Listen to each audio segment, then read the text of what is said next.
long-term process. It's not just about competing. A hard route, this motivates me.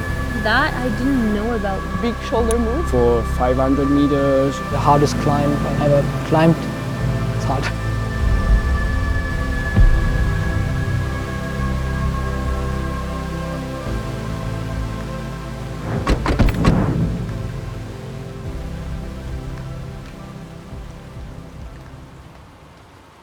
We never really ended up going there.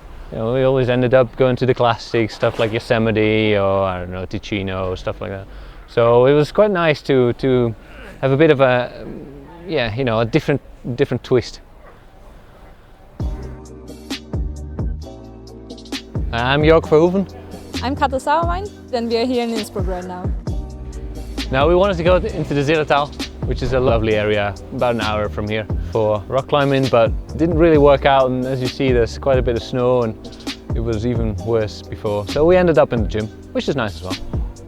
So I grew up in Innsbruck and lived here ever since, and it's a perfect place for a climber, especially for an athlete. There's a huge gym here right now too, so it's maybe the best place to train and to be for competitions.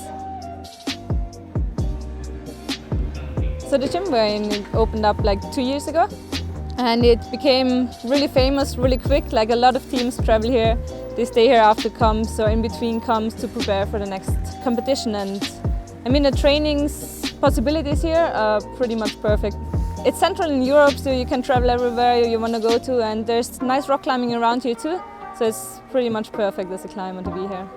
I think within an hour drive you get like at least 15 or 20 small areas, but they're all quite nice and the variety is very nice. So all types of rocks and all types of climbing. I think that was one of the main reasons why I moved from the Netherlands here.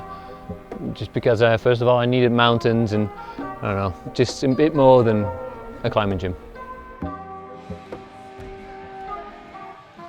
No, we actually both started off as indoor climbers and comp climbers, but soon also went outside and learned to enjoy rock climbing. And we started climbing outside more and more in the last few years, and now that we finished our competition career, we try to be outside as much as possible. So actually our year was pretty busy. We were traveling a lot and we finally made it to Lofoten. We always wanted to go there. Such a beautiful place. Yeah.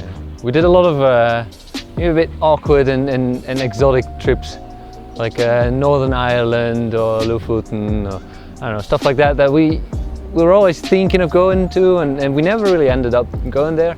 Scotland's on the list as well. Sea stacks. A UK road trip. Yeah, we'll try to do a UK road trip. Just start somewhere. We both have our projects. And I guess the list is never ending and it's always being filled up with new projects. But at the same time, it's not always about performance and you know, I want to climb this route. It's just try to see what's out there in Europe, the places we haven't been yet. We've always been doing this mixture of competitions at the same time and as climbing trips where there was no performance involved. So for us it doesn't really change that much. We stopped competing, so one of the performance part falls away, but then at the same time we still have many projects on rock climbing or big walls or whatever. So I think the mix will just, you know, remain the same. I think as soon as we stopped competing, we both had our big goals in mind, and Jorg really wanted to climb 9B, so that's what he's training for in winter. And I really want to climb a 514A trad. I have some in my mind, but yeah, didn't get too much time on it yet, so that's for sure on the list. I think that's the nice part about climbing. No? It's not just about competing or about performing well in certain comps or on plastic, but there's so much stuff to do outside and so many goals to go for. And I think that's why a lot of people and a lot of athletes after their competition career, they just keep climbing. I think it kind of keeps you awake, no? Having a good challenge. It's just, I find it always nice, yeah. Not like just follow the easy road, but also just trying to push yourself.